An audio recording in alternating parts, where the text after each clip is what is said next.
Hey guys, welcome back, and this is how to use quick login on Roblox.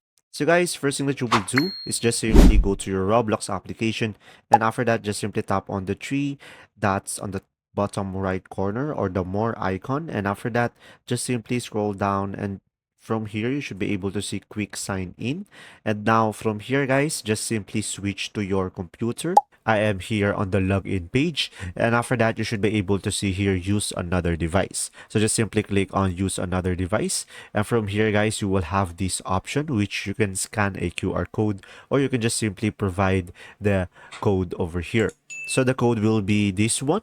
So I'm gonna go to my mobile over here and just simply provide the code that is on my PC screen, and after that just simply tap on enter. Just simply tap on confirm login, and after that just simply tap on done. And from here, when you go back to your computer, as you can see, you should be able to log in into your account, and there you go. Now if you are using a PC, you can just simply go to the gear icon at the top right over here guys, and from here you should be able to see the quick sign in as well, and from here you should be able to do the same process that I showed earlier. And there you go. If this video was helpful, please like and subscribe, and thanks for watching.